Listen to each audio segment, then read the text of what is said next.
Hi, I'm Dr. Sadie Thomas-Unsworth, and I'm a clinical psychologist working within the Psychological Health Services. And I'm Mike Shepherd, and I'm the Workplace Psychological Wellbeing Lead. We've made this short video to show you some brief strategies that you might find helpful over the coming weeks or months. We are living through an unprecedented situation. And for those of us working in healthcare, whatever our role, we are likely to find over the coming weeks and months that we face a range of new challenges. Firstly, we may have worries about contracting COVID ourselves, and we may be worried about our loved ones. At work, we may be asked to do different things in our role, or we may have been redeployed, and this can leave us feeling uncertain or unsure about what is expected of us, or whether we are up to the job. For many, the work itself might be very challenging. We might find we have to make very difficult and upsetting decisions, and deliver care in a different way to how we normally would. Finally, for a variety of important and valid reasons, many staff will find they are not able or required to support frontline care for COVID patients. This in itself can be really challenging. Given all these demands, it's not surprising that most of us will probably find we have a range of different feelings. In this video, we're going to introduce you to a model that might help you understand some of those feelings, and some quick and simple strategies that might help. It has been suggested that we have 3 emotion systems, and these can be represented by 3 circles. These are our drive system, our threat system, and our soothe system. Understanding how these are switched on or activated hopefully will help you to work out what you need to do more of and what you need to monitor to try and help you get through this really challenging time. So we're going to start by thinking about our drive system. This can be best thought of as our reward system. It's the system that gets us up and going and doing the things we want to do.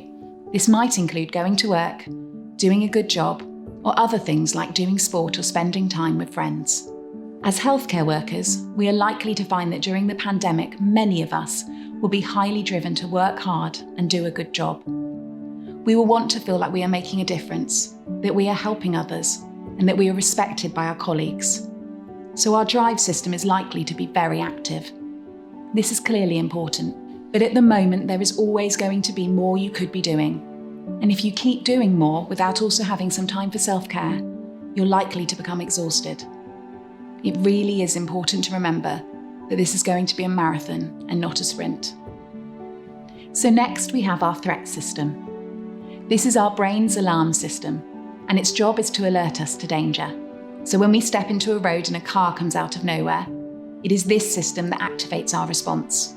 Or when we feel angry because we believe someone has treated us unfairly, it's this system being activated to protect us. The other important thing to know about this system is that because we're a social species, this system is activated when we are worried about others and also when we feel isolated.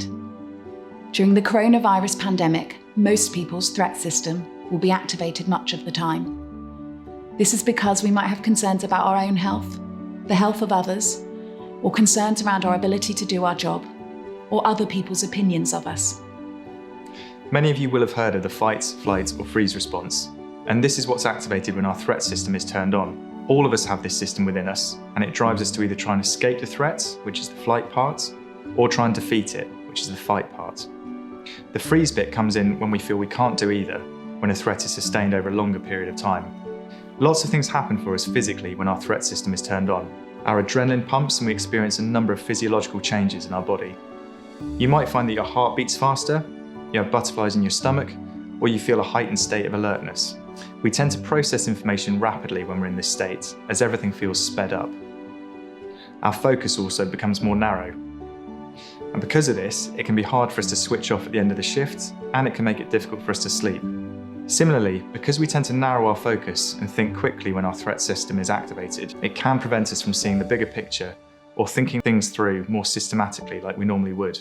Because our body is physically under alert, we can experience aches and pains as a result of that physical tension. So at the moment, most of us will find our threat system and our drive system are highly activated. This may make us want to keep pushing through, giving more, and feeling high levels of adrenaline on an ongoing basis. For some of us, this will feel overwhelming pretty quickly. Others may feel they thrive in those situations. But either way, this can only be sustained for a period of time, and we need to find a way of recharging. Finally, and probably the system we most need to work on at the moment, is our soothe system. This system helps to regulate our threat and drive systems. It is activated when we feel connected and safe. It's the water that refills our cup. It's how we look after ourselves. It's often the first thing we drop, which in an acute short-term crisis might be okay, but in longer, chronically stressful situations like the one we find ourselves in now, it can have serious consequences. Our soothe system is activated when we slow down and we connect with the things, people, and animals that matter for us, or when we do things to care for ourselves. For example, like checking in with colleagues at the end of a shift, having a bath, or snuggling in a comfy chair with a warm drink. It can also be activated by doing things like going for a walk or doing some yoga. During the coronavirus pandemic, it may be difficult for people to feel safe and connected, and some of the normal strategies for slowing down and connecting with others may be hard to do. For the rest of this short video, we're going to focus on some simple things you can do to help recharge and strengthen your soothe system. We're now going to talk through a few things you can do to help you take care of yourself throughout this. These are going to include strategies to use in the moments if you're feeling overwhelmed or perhaps a bit panicky, and things to try and put in place on a more ongoing basis to sustain you. Let's start with in the moment for use when in work. Now, the basic things may seem trivial and obvious, but they're absolutely crucial. So this is all the things like making sure you have regular drinks, regular food, and effective rest, and that includes short breaks whilst in work. We can feel guilty taking breaks, and there can be added challenges when wearing PPE. But having short breaks during your shift is essential to keep you well and allow you to recharge. Take the time to check in with colleagues. It sounds simple, but taking the time to ask about each other's day and home life really can help us to feel more connected and cared about. We can avoid seeking support because we feel we're burdening others. But it's really important if you need support, advice, or just need to talk to a colleague, that you know that it's absolutely okay to do this. At the end of this video, we'll introduce the support that is available in work, and all of those options are there for you, so please do use them if you'd find them helpful.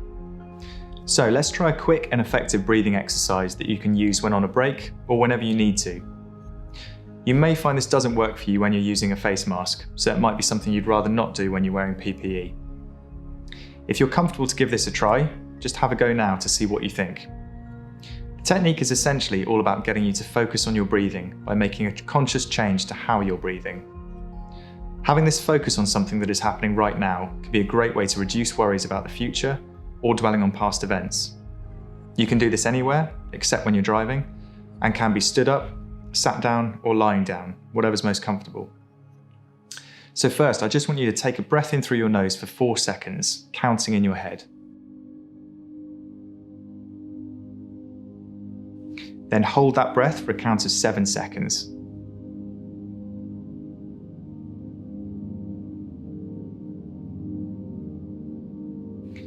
And exhale through your mouth for 8 seconds.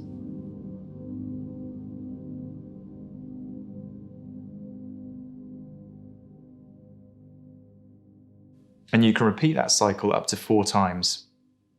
When you've finished, just notice how you feel. Did you find it helpful in any way? If so, think about trying it out every day as a new habit. The Headspace app has some excellent free resources to help us relax and be more focused on the present moment. Just Google Headspace NHS. Now, let's look at a few things you can use when you're not in work. Find ways of connecting with others using technology to support you. This is hugely important. Staying connected with the people that matter to us has huge benefits for our psychological well-being. Do some exercise. So that might be going for your once-a-day walk or jog, or doing a workout at home. There's thousands of great free videos on YouTube, including Joe Wick's program. But do whatever feels safe and realistic for you to do. As mentioned, eating and drinking well is really important, so prepare good nourishing food, and with all of these things, try to develop routines around when you can do them. Distraction can be really helpful, so that we're not spending all of our time thinking about the pandemic. Find things to do that you enjoy, whether it's watching a new series, exploring new music, reading or listening to a book, or perhaps having a relaxing bath. And it may be that you'd like to start something completely new, like learning a new skill. A really helpful technique is just to try and remind yourself of what's actually in your control and as best you can, avoid getting lost in thoughts about things that you cannot influence or change. It can be helpful to map out what's in your control and what's not. And then when you notice that you're thinking about the stuff not in your control, just gently try and bring your focus back to the things that are. Ensuring we're sleeping well can have huge benefits for our well-being. As we said earlier, we can have more active minds and more worries during these times, and that can affect our ability to sleep well. When it comes to our sleep, routine is key. Having regular bedtimes and waking times is really helpful, but that's going to be made more difficult when working night shifts. But it's important to still develop a routine. A guide can be found on Connect, which uses a sleep diary to help improve our sleep. And there's a free app for NHS staff called Sleepio, which is a really nice tool to help you improve the quality of your sleep. Most of all though, be kind to yourself. You may feel exhausted, you may feel agitated or grumpy. You may feel guilty that you're not able to do all you want for patients, colleagues and families. This is an extraordinary challenging time. It really is okay if you're not feeling okay. You will not be alone in that. Do try some of the things we've suggested on here, but also don't hesitate to reach out and get some additional support. You can absolutely do this, but we all need a bit of extra help sometimes. Every member of staff can access support from accredited counsellors, no matter what time or day. 24/7 support is available through Care First by calling 0800 174 319. They can also offer advice and support around topics such as childcare, finances, bullying, and domestic violence. All staff can also access support for physical and mental wellbeing through self-referral to our occupational health service on 0117 342 3400. Psychological health services are also offering a package of support for individuals and teams. More details can be found on the Connect Wellbeing pages or by calling 0117 342 8168. If you'd like to learn more about evidence-based self-help techniques, there is an excellent free online programme. Just Google Unmind. Thank you for everything you're doing. And now more than ever, make sure you're prioritising your well-being.